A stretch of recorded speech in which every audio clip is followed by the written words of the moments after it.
I'm Jennifer Purcell, and welcome to my podcast, Living with an Invisible Learning Challenge, where we will discuss, discover, and learn more about the challenges and triumphs of those with NLD and other learning challenges. I do have a website for this podcast, and it is called livingwithnld.com. I also have a Facebook, Instagram, and Twitter account for the podcast. They are all under the same name, which is Living with NLD. I also have a YouTube channel for the podcast, which can be found by Googling the title of the podcast, which is Living with an Invisible Learning Challenge. I would like to tell you about a nonprofit that I use for my research for this podcast. It is called the NLD Project, and I use their blog for my research. They are a nonprofit that is based in New York and is trying to get NVLD back on the DSM, and they provide many resources for people with NVLD on their website. I'll provide you with the website for them in the podcast description. All proceeds from the ads on this podcast will be donated towards the NVLD project. Please feel free to explore the other topics on the podcast, and hopefully you will learn something new from them. I hope you enjoy today's episodes.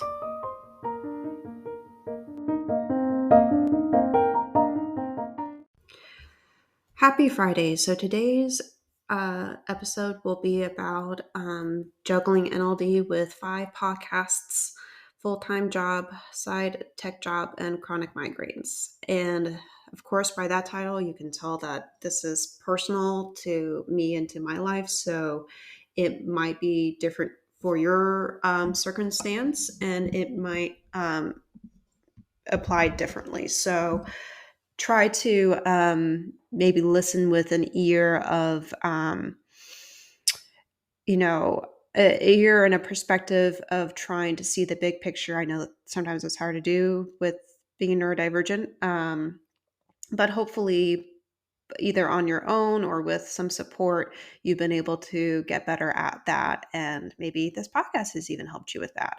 So let's jump right in.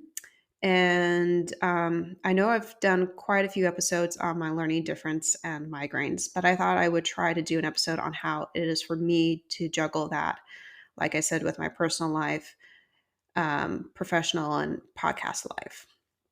So for those of you who don't know me very well, I have a learning disability, or difference as I like to call it, called nonverbal learning disability. I have chronic migraines, which I've had for almost 9 years, and recently have now 5 podcasts. And I have a full-time job that I've had for almost 3 years. And I have a side job that I've been starting recently since last year, tutoring people on tech projects that they need help with. I also have a pretty full personal and social life.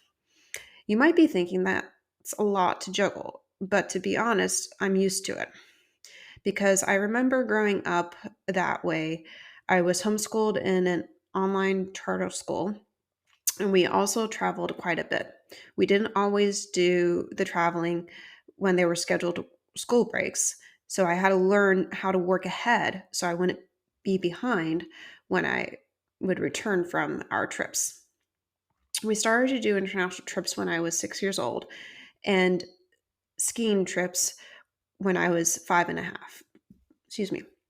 I remember doing school work on airplanes in the car and also from the airport, basically anywhere where there was a Wi-Fi signal. And if there wasn't one, I could read a book that I had as homework, or I could journal about our trips, which was extracurricular. In middle school, I would juggle the trips with my PE class requirement, which was fulfilled by skiing, fishing, running, and Aikido that I did. I would begin to help my parents out at work by helping in the Sunday school and setting up tables and chairs out on the patio. I earned an allowance through helping with little things at work and at home so that I could have money to buy Christmas and birthday gifts for my family. I even remember asking for that allowance because originally I wasn't earning anything. I was just doing it because I wanted to, and because I like being helpful. I've always had that passion for being helpful in any way that I can, even before my full time job and before the podcast.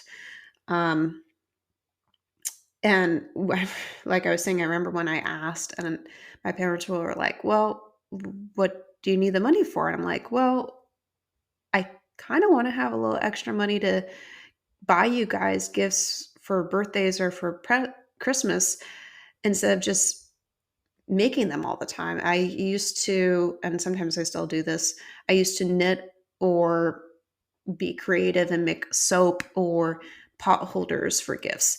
And I think my parents really liked that when I was little, but I imagine it got a little bit boring maybe when I got older. I don't know. So trying to have that practice was good for me, I think. So in high school, I had to juggle going to therapy, both individual and group, with schoolwork. Um, Sorry if some of this is triggering for you. I also had to balance writing my victim impact statement and take my SATs and ACT exams and write my personal essays for my college applications. I think what got me accepted into college were all my unique extracurriculars, and my last personal essay being about my sexual abuse and family traumas. And that time was really difficult for me. I've talked about it before on this podcast, but I'll just touch on it briefly. It was difficult because of not just the trauma of the abuse, but of, like I said, with the family drama and just sorry, what it transpired there. Um, and you can probably tell that I'm still affected by it. But I think that will always be true. And that will be to different degrees because when you let go of something, it's like a dimmer switch. It slowly happens and it can come back on at any time. And you need to do it at your own pace. And you need to let somebody else, not let anybody else change that pace for you, which can be challenging. So, in college, I had to juggle going to therapy as well for a little bit and my school work for 1 year. For 4 years, I balanced chronic migraines and NLD with my schoolwork. I was diagnosed with NLD at age 19. I didn't know that my headaches were migraines until I graduated from college and had several tests done. So that was definitely challenging, but I still had them for 4 years in college and they were daily, intense. I call them sledgehammer ones. um, because it feels like your head is hit by a sledgehammer or two or a seismic 2x4. Um, that's the best way I can describe it. And usually it does go away when I try to sleep, or it helps to exercise, but unfortunately it comes right back when I wake up or when I'm done exercising. And so it's just kind of a continuous cycle of that in college. And when I started doing some treatment for the migraines in 2019, a year after I graduated, it slowly got better. But as I've been experiencing recently, and I've talked about this before, I believe, um, and you might experience this too if you have a condition that you need to try different prescriptions for. Unfortunately, drugs work for a little bit and then they stop working because your body gets used to that drug. Um, and then you have to find something else. And then you find yourself in that cycle of repeating over and over with new drugs and the old drugs not working. And you basically feel like a lab rat. At least that's how I feel. Um, and you basically have to resort to your own devices and to try to find solutions on your own because the drugs might stop working. And if you have something like chronic pain or I don't know, something else that is constant, like maybe something to do with asthma or something else. I'm not sure what other areas that this might apply to. But if you have something that is constant and is definitely challenging and hard to distract yourself from, so that you can do your work, you need something to try to help decrease or take the edge off of it, if you know what I mean. So let's jump into the articles for this episode. So the first one is titled Comorbidity, NLD, and a Chronic Migraine Condition, written in March of 2022. And this is one I actually wrote. So some of you may know that I have NLD, but I also have chronic migraine condition.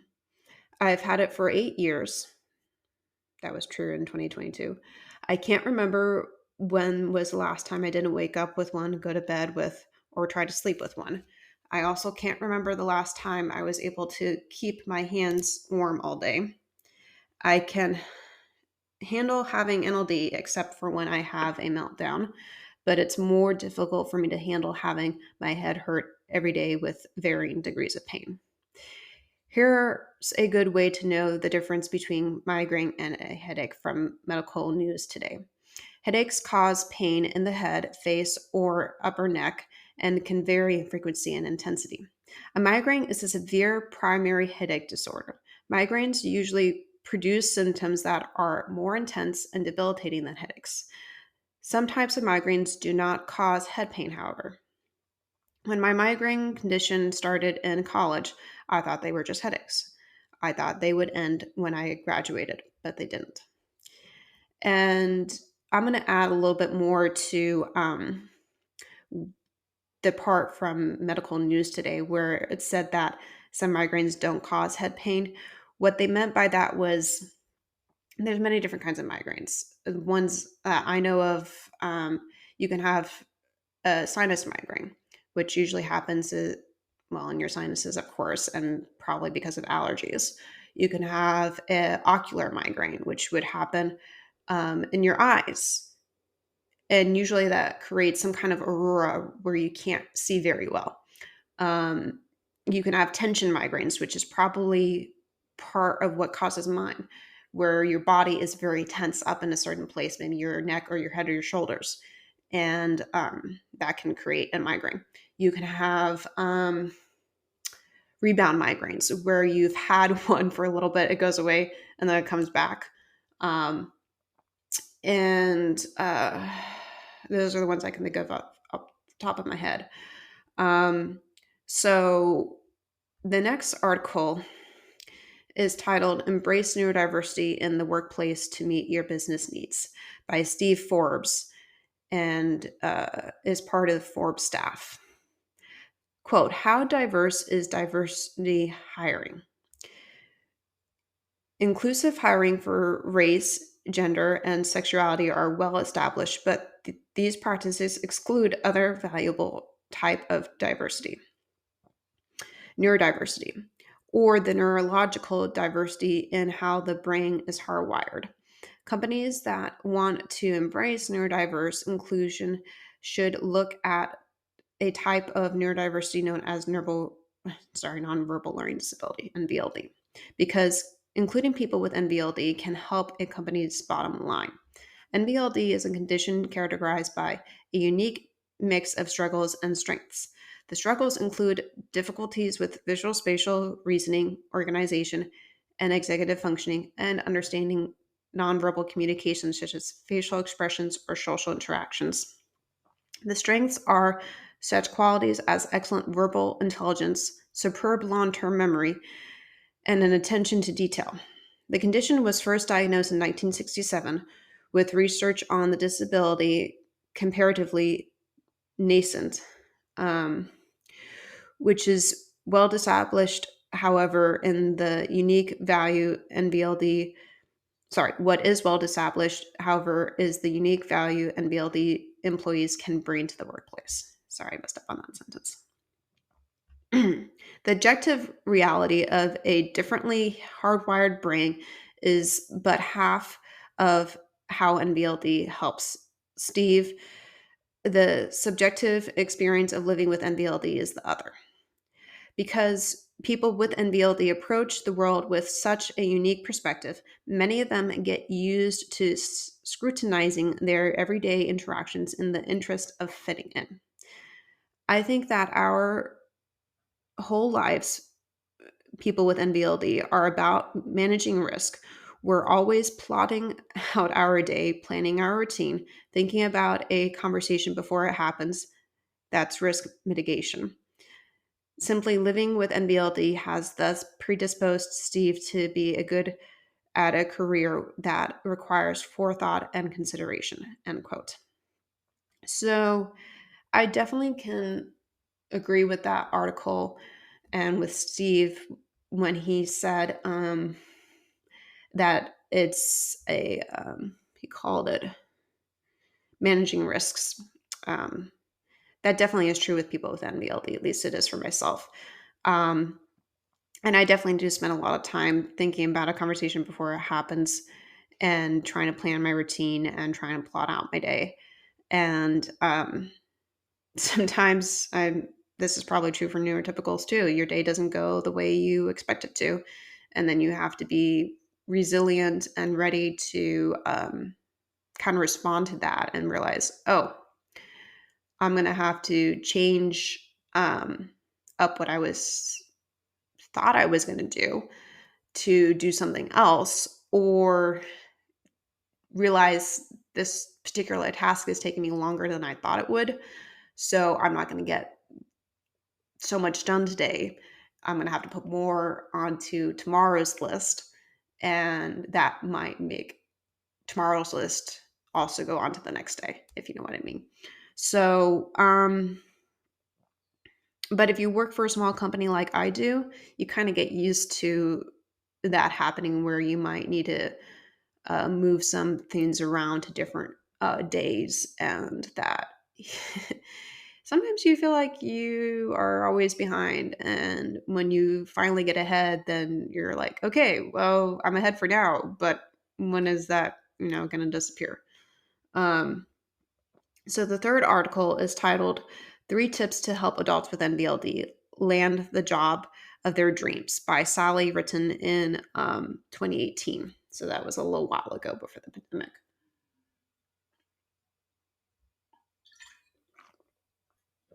So Sally is a professional freelance writer with many years experience across many different areas. She made the move to freelancing from a stressful corporate job and loves the work-life balance it offers her.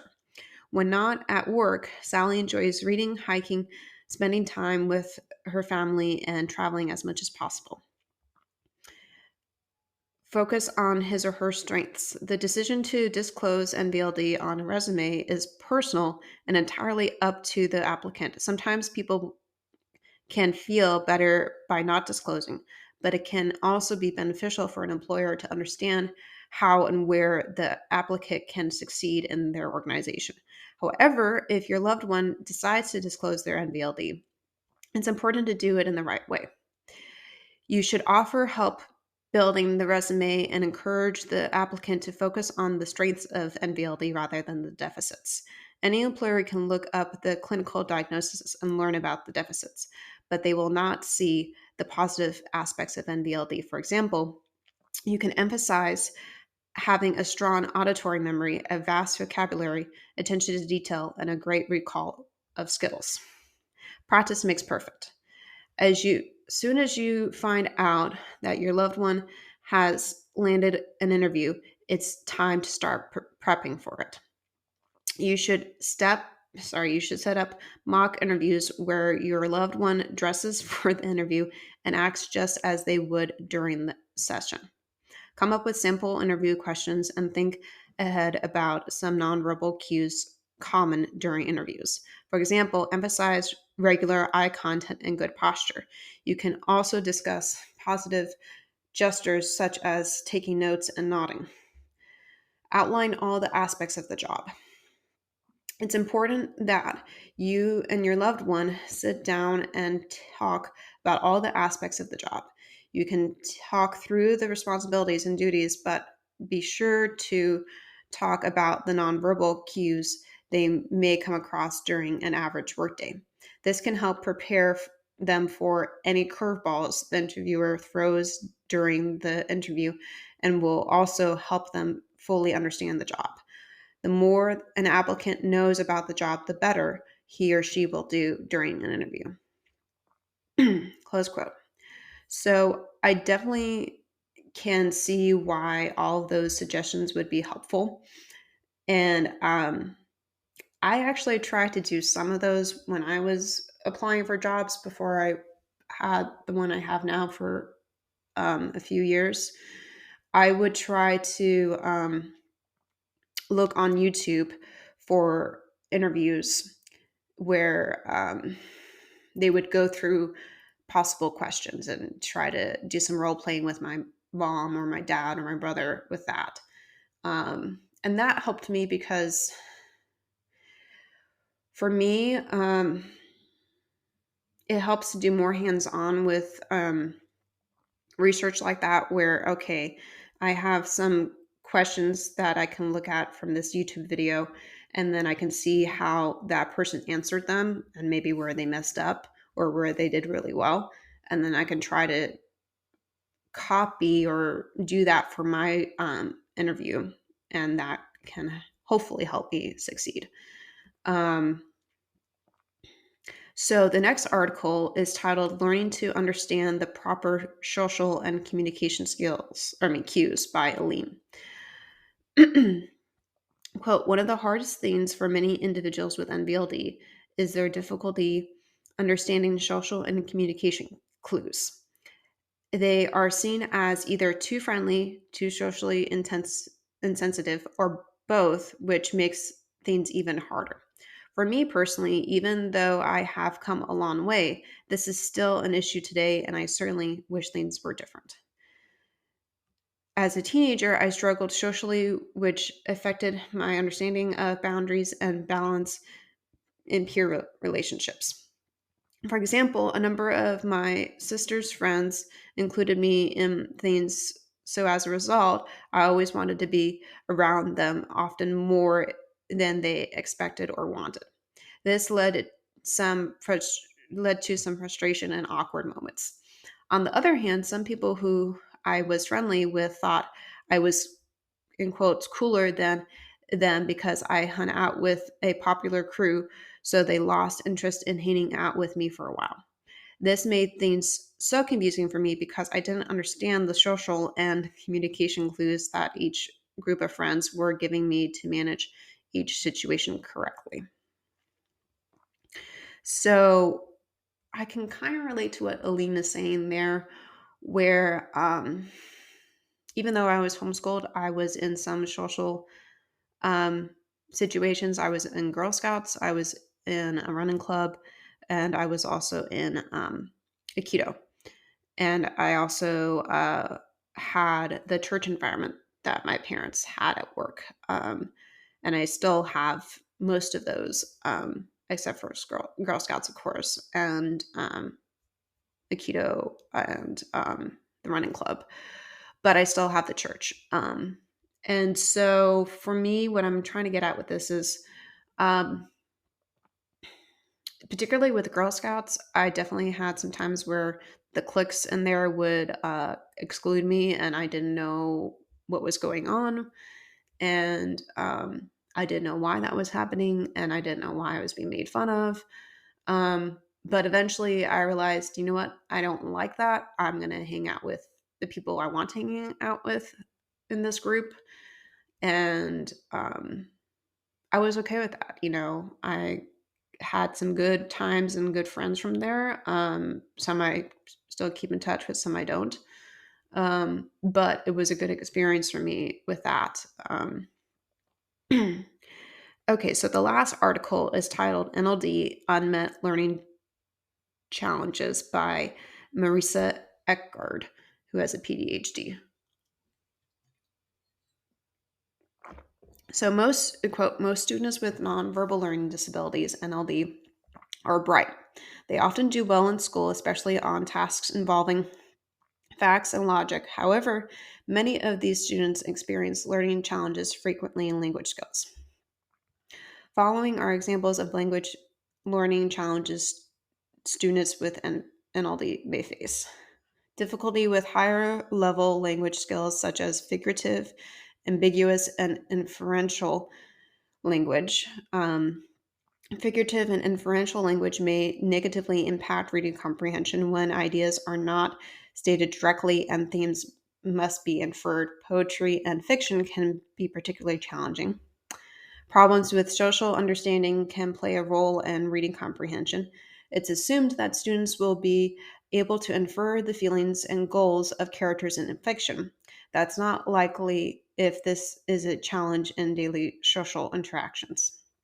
Because NLD students are detailed oriented, they may get lost in details and have difficulty organizing and prioritizing ideas. Even extremely brilliant and articulate students can have trouble getting to the point of what they're saying. They may circle an idea with details and have trouble getting to its essence. Many students experience challenges in writing since writing involves the same skills. I've found NLD students who are articulate in speech but who struggle to write a paragraph, younger students, or a paper, older students. Um, Problems with identifying main ideas interfere with test taking. A student may miss the point of an open ended question. I've seen D's on essay questions when students, in fact, knew everything about the subject, just not what to include in that particular answer. Close quote. So, before I wrap up, definitely with that article, I can relate to what Marisa was saying about how she's seen students who have challenges with getting to the point and trying to get at the real essence of what they're saying. I think I probably still do that. And yes, I'm more aware of it now, but maybe I'm not always aware of it because if I have, excuse me, if I'm talking about something that I don't know a lot in and I act like I know a lot in, I might not do that with knowing that. But actually, I've gotten better at that. Like, take technology, for example. I'm a millennial, but I admit that I don't know everything about technology. I'm still learning in that category and in other categories. And actually, I had a conversation about this the other day with somebody at work, and I think she was a little shocked that I was able to say, I don't know everything in the tech world. And it was a very humble experience because I was trying to help her understand why she wasn't receiving our newsletter. And she was willing to bring her computer to me. And I said, okay, I'm willing to try to help you with this, but I want you to try to realize I might not be able to solve it for you. And I might have to have our tech person who is better at this stuff than I am help you. And eventually she did get her problem solved, and he helped her because I couldn't, um, because it was beyond my knowledge. But I was trying to help her understand, even though most millennials know a lot about tech, that doesn't mean that they know everything about tech. And that can definitely be applied to different areas. Um, and so I hope that you got something helpful today out of this interview. I mean, episode. And of course, as always, I will include the links to the um, articles in the description. And I hope that you can apply what I talked about in this episode to other areas in your life. So I will talk to you next Friday. Bye. So, something I wanted to alert you guys about that I'm going to be doing. There's two things actually that I wanted to bring your attention to that I thought you might want to know about. So I am putting together a website of some tech services that I can do for others that I will be releasing probably in a month or two. I'm not quite done with putting the website together, but basically, it will have some services that I've done in the past for people and the testimonials that go with those, and then some that I haven't done but would like to do for others. Basically, a portfolio showing you what I can do and what I have done. Um, because I'm trying to build a little bit of a side hustle with the tech industry because I'm not as good as I could be, but I'm getting better in it, and I would like to have some more income from that than just my full-time job. Um, so that I can eventually um, move out and be on my own.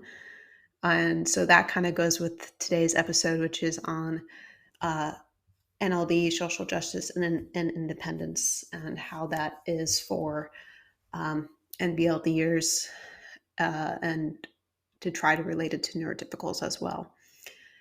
And then the other thing that I wanted to mention to you is on June 27th, there is a Facebook Live that the NBLD Project and, excuse me, other social ambassadors are going to be doing. Um, I believe it's at 3 p.m. Pacific time, 6 p.m. East Coast time. And I don't know what the topic will be yet because that hasn't been decided. But I thought I'd let you know about that event and to try to promote it for the NBLD project. And for the ambassadors that are going to be part of it, I will be part of it. And there are some other ambassadors that will be part of it as well who have been on this podcast before. Ryan Lundy is one of them, and Oscar is another one. And I think I recognized somebody else's name on it. I'm looking for the email that I got. So yeah, actually, it's just Oscar and Ryan that I recognized. The other names on there I don't recognize, but I'm looking forward to doing that Facebook Live and seeing what topic we discuss and hoping that it will be helpful for um, other neurodivergents and that there will be some good content in there for neurotypicals as well. So that again is on June 27th at 3 p.m. Pacific time zone or 6 p.m. Eastern time zone. And I will provide the link for that event if you miss it. Thank you. Bye. I also wanted to let you know that I started a Patreon account for this podcast to try to get some more revenue from it. That's not the reason why I started this podcast, but I'm trying to get some revenue from the podcast because it will help me keep it going. Um, so if you are willing to donate even $1 or $2 or $5, whatever amount is comfortable for you to Patreon for Living with an Invisible Learning Challenge, that would be appreciated. You can also use Spotify to donate money, and you can also use BetterHelp to donate money with clicking on the link and becoming a customer of BetterHelp. So, those are 3 different ways you can support the podcast, and I hope that you will choose which way works for you and that you will choose which level works for you as well. And I hope that you do it because the podcast helps you also and that you are willing to support me in continuing to produce it. Thank you. And today I am very excited to announce that BetterHelp is now sponsoring this podcast. I have had 7 years of therapy, so I know it can help change your life if you not only let it, but work on the personal goals that you set with your therapist. Without a healthy mind, being truly happy and at peace is hard. The good news is therapy works. But what is therapy exactly? It's whatever you want it to be. Maybe you're not feeling motivated right now and would like some tools to help. Or maybe you're feeling insecure in relationships at work, not dealing well with stress. Whatever you need, it's time to stop being ashamed of normal human struggles and start feeling better because you deserve to be happy. And now you don't have to worry about finding an in person therapist near you to help. BetterHelp is customized online therapy that offers video, phone, and even live chat sessions with your therapist. So you don't have to see anyone on camera if you don't want to. It's more affordable than in person therapy, and you can start communicating with your therapist in under 48 hours. Join the millions of people who are seeing what online therapy is really about. It's always a good time to invest in yourself because you are the greatest asset.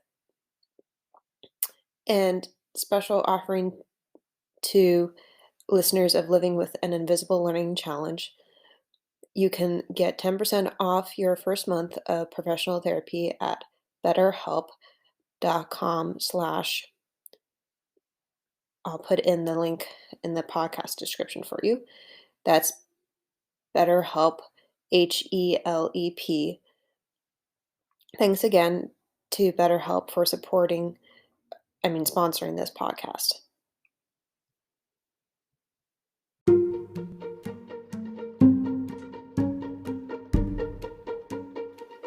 As I wrap up, there are some things I would like to share with you, my audience.